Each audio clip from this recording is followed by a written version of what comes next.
오늘은 값으로 산 것이 되었으니라는 제목으로 함께 말씀의 은혜를 나누겠습니다.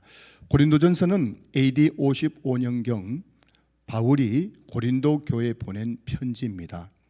고린도전서가 기록될 당시 이 고린도는 헬레니즘 철학의 영향을 받아서 이원론적 인간관이 그 도시 전체를 지배하고 있었습니다.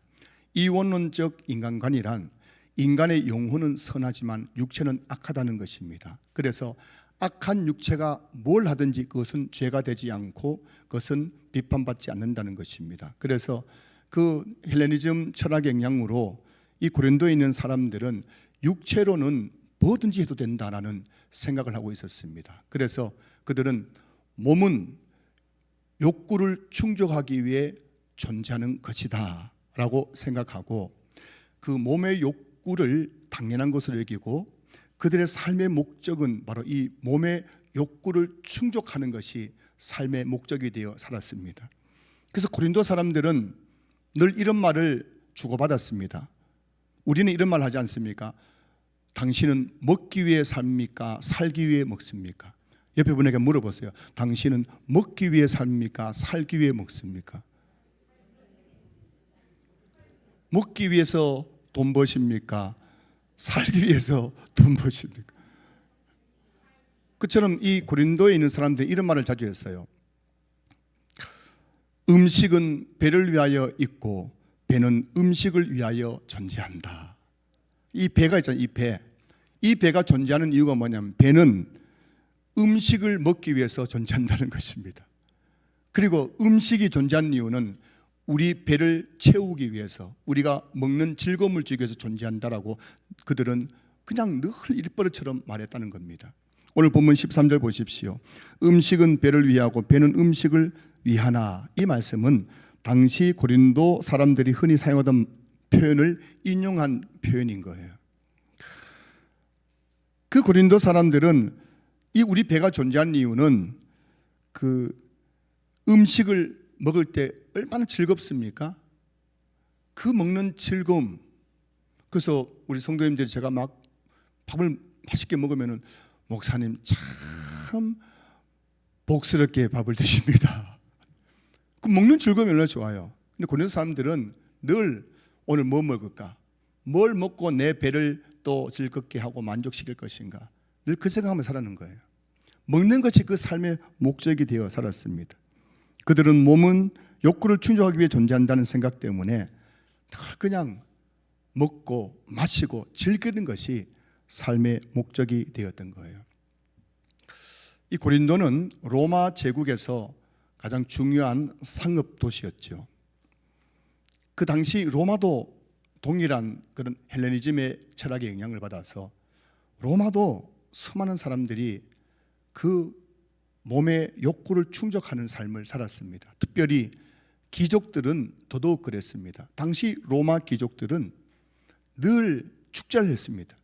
엄청난 양의 음식을 쌓아놓고 아침부터 저녁까지 그 음식을 먹는 그런 잔치를 벌였습니다. 그런데 우리 인간의 배는 한계가 있잖아요.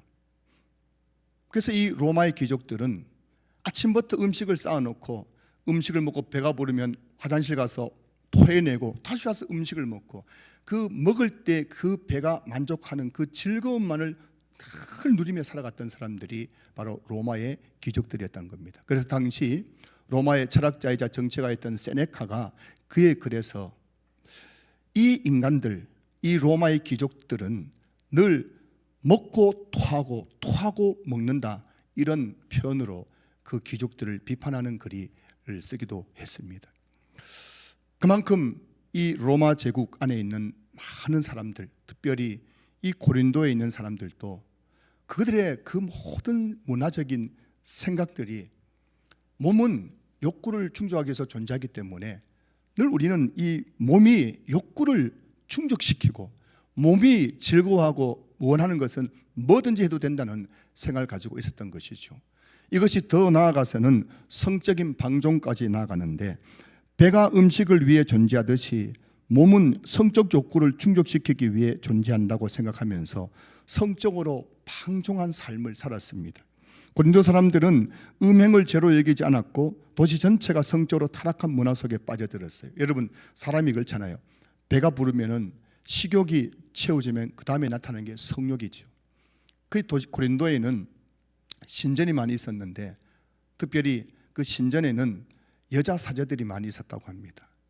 어떤 신전에는 6천 명이 넘는 여자 사제들이 그 신전을 섬겼다고 합니다. 그런데 이 고린도에 있는 이 신전에서 행해지는 예배 행위가 뭐냐면은 남자들이 신전에 와서 여자 사제와 성관계를 하는 것이 하나의 예배 의식이었다는 것입니다. 그 고린도 사람들은 이 육체 욕구를 채우기 위해서 마음껏 배불리 먹고 식욕이 채워진 다음에는 신전에 가서 여자 사제들과 함께 성행위를 하면서 또 성욕을 채우는 것이 삶의 목적이 된 거예요. 그들은 돈 벌어서 먹고 신전에 헌금하고 나서 성행위를 하는 것, 그것이 그냥 유일한 삶의 목적이고 즐거움처럼 여기며 살아갔다는 것입니다. 이러한 그 고린도의 그 사회적 분위기 속에서 바울이 그곳에 가서 복음을 전해서 많은 사람들이 예수를 믿고 고린도 교회가 세워졌습니다. 그런데 고린도 교회 안에 있는 성도들 중에는 여전히 그런 세상적인 가치관을 버리지 못하는 사람들이 있었습니다. 비록 내가 예수님 믿는다고 하지만은 교회는 다니지만은 여전히 그들 마음속에는 몸은 욕구를 충족하기 위해서 존재하는 것이라는 생각 속에서 주일이면 교회에서 예배를 드리지만은 평일의 모든 사람들은 먹는 즐거움과 성적인 쾌락을 추구하는 삶을 살아가는 성도들이 교회 안에 너무나 많았다는 것입니다.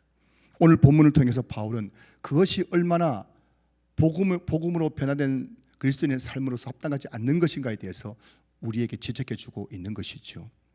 여러분, 그래서 오늘 본문 보십시오. 13절, 몸은 음란을 위하여 있지 않고, 15절, 내가 그리스도의 지체를 가지고 창녀의 지체를 만들겠느냐. 16절, 창기와 합하는 자는 그와 한 몸인 줄을 알지 못하느냐. 18절, 음행을 피하라. 불과 몇 구절 되지 않는 그 본문 속에서 바울은 계속해서 음행과 성적 타락의 문제를 언급하고 있습니다. 이것은 그만큼 고린도 교회 안에 음행의 문제가 심각했다는 것을 우리에게 알려주고 있는 것이죠. 교회 밖 세상만 타락한 것이 아니라 교회 안에도 성적으로 타락한 사람들이 그렇게 많이 있었다는 것입니다. 사랑하는 성도 여러분, 이런 일들이 어떻게 2000년 전 고린도 교회 안에만 있는 일이겠습니까? 오늘날 우리 사회를 보십시오. 우리 사회는 지금 고린도보다 훨씬 더 몸의 욕구를 충족하는 인간 군상들이 살아가는 세상이 되어버렸습니다. 오늘날 이 사회를 보십시오. 모든 사람들이 내 몸이 원하는 것, 내 몸의 욕구를 충족하는 동물적인 본능에 의해 살아가는 시대가 아닙니까? 요즘 보면 SNS에 사진을 올리는 분들이 많죠. 여러분, 그 사진을 보십시오. 하나같이 그냥 식당 가가지고 음식 사진을 요리 찍고 조리 찍고 찍어가지고 나 오늘 어느 식당에서 이렇게 맛있는 밥을 먹었다고 사진을 올리는 사람들, 여행을 가면은 또 거기서 또 폼 잡고 사진을 착각 찍어가지고 나 오늘 이렇게 좋은 곳에 여행 왔다고 사진 올리는 사람들, 이 시대 사람들은 하나같이 내가 뭘 먹느냐, 내가 어떻게 인생을 즐겼냐를 보여주면서 살아가고 있는 것입니다. 여러분, 밤에 도시를 나가 보십시오. 그 음란함은 이루 말할 수가 없는 것입니다. 차만 눈 뜨고 볼 수가 없는 것입니다. 오늘 이 시대는 고린도보다 훨씬 더 사람들이 그 몸의 욕구를 충족하는 삶을 살아가고 있는 시대입니다. 이제는 동성애와 동성 결혼조차도 합법화되어가는 그런 시대를 우리는 살아가고 있는 것입니다. 성적으로 너무너무 타락했고 모든 사람들이 어떻게 보면은 내 몸이 그만큼 소중하기 때문에 내 몸을 위해서 살아가는 그런 시대를 우리는 살아가고 있는 겁니다. 이런 시대를 살아가고 있는 성도들에게 우리는 이 성도의 몸이 어떤 의미가 있는지를 바르게 알고 우리 몸을 정말 하나님이 기뻐하시는 데 사용하는 삶을 살아가야 될 줄로 믿습니다. 사랑하는 성도 여러분, 성경이 말하고 있는 우리 성도의 몸은 어떤 것일까요? 어떤 의미가 있을까요? 첫 번째는 성도의 몸은 음란을 위하여 있지 않고 오직 주를 위하여서 존재한다라고 본문이 말씀하고 있습니다. 13절 말씀 보실까요? 음식은 배를 위하고 있고 배는 음식을 위하여 있으나 하나님은 이것저것을 다 패하시니라. 몸은 음란을 위하여 있지 않고 오직 주를 위하여 있으며 주는 몸을 위하여 계시느니라. 당시 고린도 사람들은 음식은 배를 위하여 있고 배는 음식을 위하여 있다고 하면서 몸의 욕구를 충족하는 삶을 살았습니다. 처음에는 식욕이었지만 나중에는 성욕까지 가가지고 얼마나 그들이 음란하고 또 방탕한 성적으로 타락한 삶을 사는지 모르는 것입니다. 그런데 지금 바울은 그것이 잘못됐다는 겁니다. 그리스도인에게 몸은 음란을 위한 도구가 아니라 주님을 위한 도구로 사용되어야 된다고 말하고 있는 것입니다. 여기서 오직 주를 위하여 있으며 라는 말씀 속에서 오직입니다. 오직. 여러분, 성도의 몸은 오직 반만이 아닙니다. 반 정도는 나를 위해서 살고 반 정도는 주님 위해 사는 것이 아니라 오직 주를 위하여 있으며, 우리의 몸은 오직 주님의 뜻을 이루고 주님을 섬기고 주님께 영광을 돌리기 위해 존재한다는 것을 말하고 있는 겁니다. 바울은 오직이란 단어를 강조하고 있는 거예요.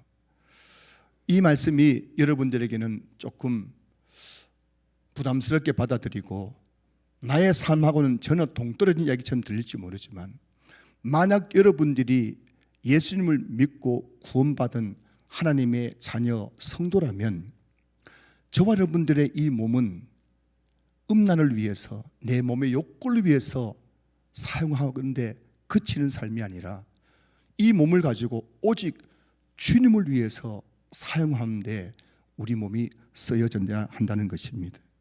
우리는 흔히 신앙을 영적인 것이라고 생각합니다. 그래서 예배 잘 드리면 잘한다고 생각하고 기도 많이 하고 말씀 읽는 것을 하면은 신앙생활 잘한다고 생각하지요.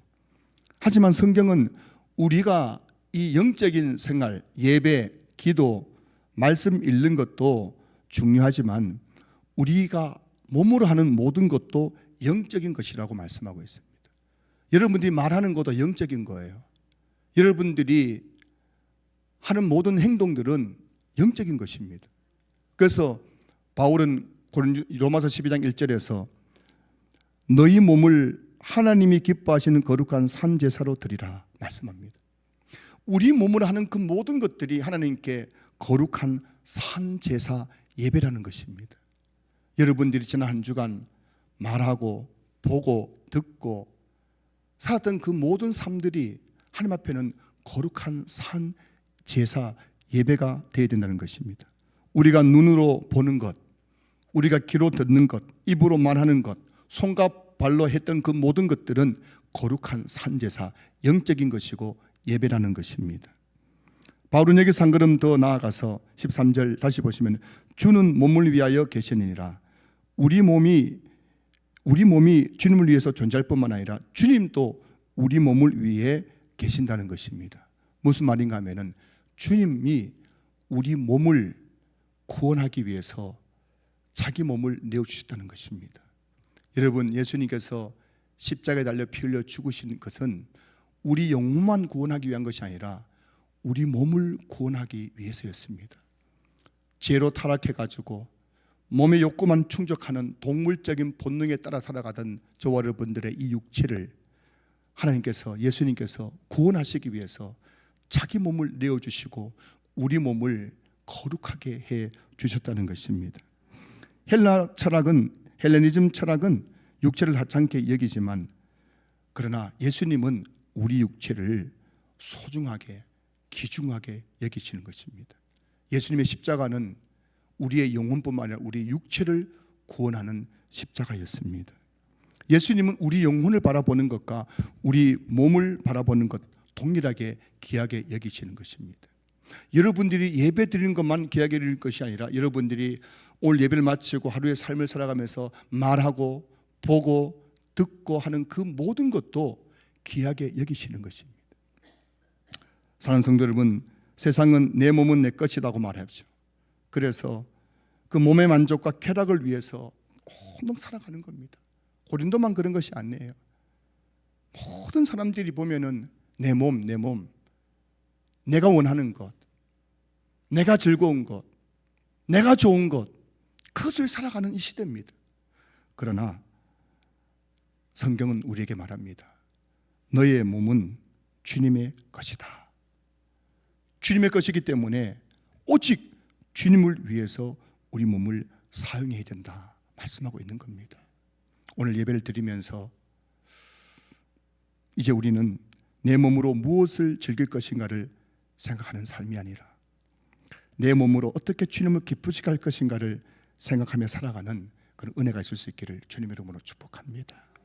오늘 예배를 마치고 나가시면서 이번 주는 또 뭘 하면서 즐기지? 이것이 아니라 이제 내 몸이 주님을 위한 것이기 때문에 내가 주님을 어떻게 하면 기쁘시게 할까? 이것을 고민하고 생각하며 기도하는 성도들 되시기를 소망합니다. 둘째는 성도의 몸은 그리스도의 몸의 지체입니다. 15절 보세요. 너희 몸이 그리스도의 지체인 줄을 알지 못하느냐? 내가 그리스도의 지체를 가지고 창녀의 지체를 만들겠느냐? 결코 그럴 수 없느니라. 바울은 성도의 몸이 그리스도의 지체라고 말합니다. 이 말씀의 의미는 이 성도들은 그리스도의 몸인 교회의 지체란 말이 되기도 하고, 또 그리스도의 지체란 말씀은 우리가 예수를 믿는 그 순간부터 그리스도와 함께 연합되었다는 의미이기도 한 것입니다. 여러분, 성도들은 그리스도의 몸의 지체가 된 거예요. 그냥 내 마음대로 사는 것이 아니라 내가 예수님을 믿는 그 순간부터 우리는 그리스도 몸의 지체가 되었고 그리스도와 연합된 삶을 살게 된 것입니다. 저와 여러분들이 예수님을 믿을 때 단순히 죄만 사함받은 것이 아닙니다. 우리가 예수를 믿는 그 순간 우리 몸도 그리스도와 신비한 연합을 이루게 되었고 그리스도의 몸인 교회의 지체로 우리가 연합되게 되었다는 것입니다. 그 성도의 몸은 더 이상 내 마음대로 사용할 수가 있는 거 아니에요. 더 중요한 것은 내가 내 몸을 더럽히는 것은 그리스도의 몸을 더럽히는 것입니다. 그래서 오늘 본문 말씀하고 있지 않습니까? 음행을 피하라. 사람이 범하는 죄마다 몸 밖에서 있거니와 음행하는 자는 자기 몸의 죄를 범하니라. 이 자기 몸이 뭘까요? 우리 몸만을 하는 게 아닙니다. 우리는 그리스도와 연합된 몸이기 때문에 우리가 음행을 하면은 결국은 그리스도를 더럽히는 것이에요. 그리스도의 몸에 죄를 짓는 것이란 것입니다. 성도의 몸은 더 이상 내 것이 아니라 그리스도에 속한 몸이 된 것입니다. 그래서 바울은 음행의 죄를 심각하게 다루고 있습니다. 만일 성도가 음행에 빠진다면 그것은 개인적인 문제가 아니라 그리스도에 속한 지체의 죄를 내어주는 행위이기 때문에 그리스도를 범죄케 하는 행동이라는 것입니다. 그래서 바울은 말합니다. 내가 그리스도의 지체를 가지고 창녀의 지체를 만들겠느냐? 결코 그럴 수 없느니라. 여기서 결코 그럴 수 없느니라는 이 말씀의 헬라의 원문을 보면은 아주 강한 부정입니다. 절대 안 된다. 절대 있을 수 없다고 말하고 있는 겁니다. 성도 여러분, 오늘 저와 여러분들은 그리스도에 속한 지체가 되었어요. 그래서 우리는 이 몸을 가지고 내 몸을 내 것이라고 내 몸의 욕구를 충족하는 삶, 식욕과 성욕을 충족시키는 그 쾌락적인 삶을 절대 살면 안 된다는 겁니다. 이제 우리는 내 몸이 그리스도의 지체가 되었기 때문에 절대로 그렇게 내 마음대로 살아갈 수가 없다는 것입니다. 우리는 종종 신앙을 주일 오전 예배만 국한시킬 때가 있습니다. 하지만 우리는 교회 안에서 있을 때만 그리스도인이 아니라 교회 밖에서도 여전히 그리스도의 지체로서 살아가는 사람들인 거예요.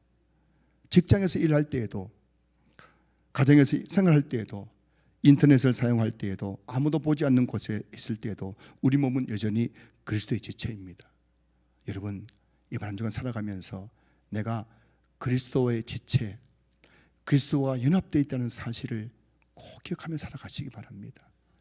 아무도 안 보는데 내 몸인데 내가 무슨 짓 하든지 그게 무슨 상관이 있겠어? 그게 아니란 것입니다.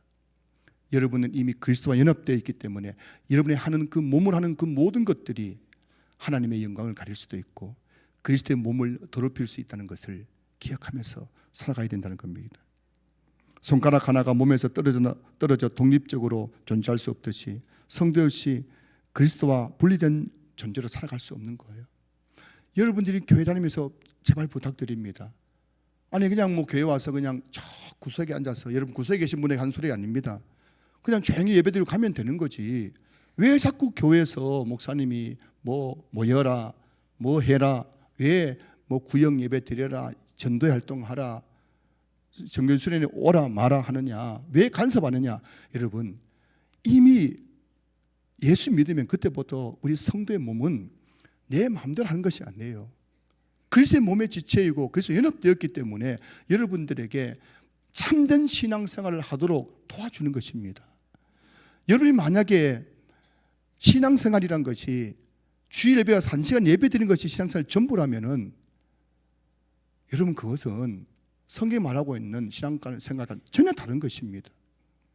우리는 예수 믿는 그 순간부터 내 몸, 내 시간, 내 삶을 주님과 공유하는 삶이 된 것입니다. 이게 바른 신앙생활인 겁니다. 이곳에 계신 우리 모든 성도님들이 정말 이 바른 몸의 신학을 가지고 신앙생활할 수 있기를 주님으로 축복합니다.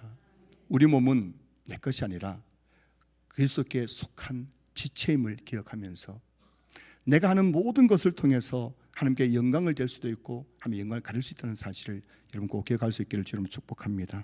셋째, 성도의 몸은 성령이 거하는 성전입니다. 19절 보세요. 너희 몸은 너희가 하나님께로부터 받은 바 너희 가운데 계신 성령의 전인 줄을 알지 못하느냐. 너희는 너희 자신의 것이 아니라. 바울은 여기서 성도의 몸을 성령의 전이라고 부릅니다. 구약시대 성전은 하나님께 임재하시는 장소였잖아요. 그런데 이 신약시대에는 놀라운 일이 났습니다. 성전에 거하시는 하나님이 우리 성도의 몸에 거하시는 거예요. 저와 여러분들이 예수를 믿는 순간 성령님이 우리 안에 들어오셔서 우리 안에 내주하십니다. 그래서 우리 몸은 성령이 거하는 전 성전이 되었던 거예요. 사랑하는 성도 여러분, 우리 몸이 어떤 존재냐면은 성령이 거하는 성전이 되어버린 겁니다. 그러면 성도의 몸은 단순한 육체가 아니에요. 성령이 거하는 거룩한 집이며 하나님께서 임재하시는 성전입니다. 여러분, 만일 여러분의 가정에, 여러분의 집에 대통령이 일주일 찾아와 머문다고 생각해 보세요. 완전히 집안이 완전히 바뀔 것입니다. 대통령이 여러분 집에 와서 일주일만 함께 생활한다면 아마 여러분들 청소하고 막 새 가구를 드리고 막 난리 법석을 떨 것입니다. 그런데 여러분, 만왕의 왕이신 하나님이 우리 안에 오셔서 우리를 몸을 성전 삼으셨다는 것입니다. 그런데 여러분, 저와 여러분들이 이걸 안다면은 정말 우리가 이 몸을 얼마나 거룩하게 하고 정결하게 해야 될지 우리 성경의 오늘 본문이 우리에게 말씀해 주고 있는 겁니다. 바울은 말합니다. 너희는 너희 자신의 것이 아니라 세상은 내 몸은 내 것이라고 말하지만 성경은 너희 몸은 너희 것이 자신의 것이 아니라고 말합니다. 왜 그렇습니까? 20절 보십시오. 값으로 산 것이 되었으니 예수님께서 자기의 보배로운 피값으로 우리를 사셨다는 것입니다. 여러분, 여러분의 몸을 예수님께서 자기 피로 사셨어요. 우리의 몸값은 예수님의 피값입니다. 우리 몸의 가치는 예수님의 몸값입니다. 여러분, 우리 몸은 너무너무 소중한 거예요. 주님은 자신의 몸이 찢기고 자기의 피를 흘리심으로 우리 몸을 구속하셨습니다. 이것을 다른 말하면 몸을 사셨습니다. 우리 몸은 돈으로 환수할 수 없는 가치를 가지고 있는 존재이죠. 어떤 분들은 자기 몸을 너무 싫어합니다. 자기 몸에 대해서 열등감을 가지고 자기 몸에 대해서 불평하는 사람도 있죠. 나는 키도 작고 또 뚱뚱하고 얼굴도 못생겼고 그러면서 늘 자기 자신을 몸을 하찮게 여기는 사람들이 있습니다. 그러나 여러분, 내가 보는 내 몸이 아니라 하나님 보시는 내 몸은 예수님께서 자기 피값으로 사실 만큼 가치 있는 존재인 것입니다. 여러분들이 어떤 체형을 가지고 있든지 여러분들의 얼굴이 어떻게 생겼으며 키가 몇 센치이며 몸무게가 몇 킬로그램인지를 상관없이 저와 여러분들의 이 몸은 예수님이 자기 피값으로 사신 몸이기 때문에 돈으로 환산할 수 없을 만큼 우리 몸은 가치 있고 존귀한 것임을 성경은 우리에게 말씀해 주고 계신 겁니다. 그 주님은 우리 몸을 너무너무 귀하게 계십니다. 오늘 여러분들이 오면서 다 보면 다르게 생겼잖아요. 근데 주님은 여러분들의 몸을 보면서 아이고 너무 예쁘다고, 너무 아름답다고 여러분의 몸을 칭찬하십니다. 주님은 우리 몸을 너무너무 존귀하게 여기시는 거예요. 그래서 우리 몸이 병들고 우리 몸에 문제가 생길 때 주님은 너무너무 아파하십니다. 여러분 알고 계십니까? 여러분들의 몸이 약할 때, 피곤하고 힘이 없고 병들 때 주님은 너무너무 안타까워하시는 거예요. 그리고 주님은 예배드리는 여러분의 영혼에만 관심이 있는 것이 아니라 여러분의 육체에도 관심을 가지시고 이 예배 가운데 여러분의 영혼을 만족시켜 줄 뿐만 아니라 여러분의 육체도 회복시켜 주신 은혜를 베풀어 주시는 겁니다. 예수님이 이 땅에 오셔서 제일 먼저 하신 것은 사람의 영혼을 구원한 것이 아니라 육체를 구원한 것입니다. 그 복음서를 보면 예수님은 먼저 사람들의 육체 질병의 문제를 해결해 주시고 난 다음에 그들을 죄에서 구원해 주셨습니다. 그만큼 주님은 우리 육체에 관심이 많은 거예요. 성도 여러분, 오늘 여러분 가운데 육체의 문제를 가지고 오신 분이 계시다면 이 시간 주님 앞에 그 문제를 내어놓으십시오. 주님은 여러분의 그 육체가 회복되고 치유되고 강건하게 되기를 원하신 줄로 믿습니다. 우리 몸은 그리스도의 지체입니다. 그리고 성령께서 거하시는 성전입니다. 그리고 예수님 피값으로 산 것입니다. 그만큼 우리 몸은 너무너무 가치가 있는 거예요. 여러분 이렇게 가치 있는 몸을 가지고 먹는 것, 음란한 삶을 사는 것, 이 본능적인 즐거움을 가지고 살 존재가 아니라는 겁니다. 이렇게 존귀하고 고귀한 몸을 가진 저와 여러분들이 이제 어떤 삶을 살아야 될 것인가에 대해서 바울이 20절에 말씀하고 있죠. 20절 말씀 보실까요? 너희는 값으로 산 것이 되었으니 그런즉 너희 몸으로 하나님께 영광을 돌리라. 예수님께서 자기 피를 흘려 우리 몸을 사신 이유는 우리 몸으로 하나님께 영광을 돌리는 삶을 살게 하기 위해서였습니다. 고린도 교회에 있는 성도들 보시면 그들이 얼마 전까지만 하더라도 그 고린도에 있는 헬레니즘 철학의 영향을 받아서 몸은 육체 욕구를 충족하기 위해서 존재한다 생각하면서 그 먹고 방탕한 삶을 살아가고 음행을 행하는 삶을 살았던 것입니다. 그런데 우리 주님께서 그 한 사람 한 사람을 구원하셔서 그들을 성전이 되게 하시고 그들의 몸이 그리스도와 연합되게 하시고 그리고 그들의 삶을 바꿔주셨습니다. 이제 그 몸으로 하는 가장 중요한 일들이 하나님께 영광을 돌리는 삶이 되게 하신 것입니다. 사랑하는 성도 여러분, 우리 몸은 시국 성욕을 채우기 위해 존재하는 것이 아니라 하나님을 예배하고 하나님을 섬기고 하나님께 영광을 돌리기 위해 존재한다는 사실을 꼭 기억할 수 있기를 주님의 이름으로 축원합니다. 전 세계 스포츠 선수 가운데서 가장 높은 몸값을 자랑하는 선수는 크리스티아누 호날두라는 선수입니다. 여러분 아시죠? 호날두라고 들어보셨죠? 이 사람이요, 그 몸 하나 가지고 몸 하나 가지고 지금까지 번 돈이 1조 6천억이라 합니다. 축구 경기를 하고 또 그 몸을 가지고 모델로서 또 CF에 출연하기도 하고 그래 몸을 가지고 번 돈이 1조 6천억. 2025년 한 해 동안 이 호날두가 몸을 가지고 번 돈이 4천억이었어요. 4천억. 그는 자신의 몸이 얼마나 가치 있는 것인지를 알기 때문에 내 몸이 얼마나 가치 있는 것인지 알기 때문에 철저하게 몸을 관리한다고 합니다. 올해가 41살인데 41살 된 그 호날두는 먹어야 할 것, 먹지 말아야 할 것을 철저히 구별하고 절제된 생활을 하며 최고의 몸 상태를 지금도 유지하고 한다고 합니다. 다른 축구 선수들은요, 세계적인 축구 선수들도 콜라 먹고 싶으면 콜라 먹고요, 피자, 햄버거를 막 버럭버럭 먹지만은 호날두는 지금까지 단 한 번도 콜라를 안 먹었다고 합니다. 햄버거, 피자를 안 먹었대요. 밀가루 음식을 안 먹었답니다. 코카콜라에서 이 호날두에게 당신이 원하는 만큼 출연료를 돈을 줄 테니까 코카콜라 먹는 CF 한 번 찍자 했는데 거절했습니다. 왜냐하면 내 몸은 너무너무 가치 있기 때문에 그 탄산 음료로 내 몸을 더럽힐 수 없다 해가지고 수천억을 준다 해도 거절했다고 합니다. 왜냐하면 자기 몸의 가치를 알기 때문이에요. 자기 몸의 가치를 아는 사람은 이렇게 삶이 다른 거예요. 그런데 지금 성도의 몸은 호날두 몸보다 훨씬 더 가치 있는 몸입니다.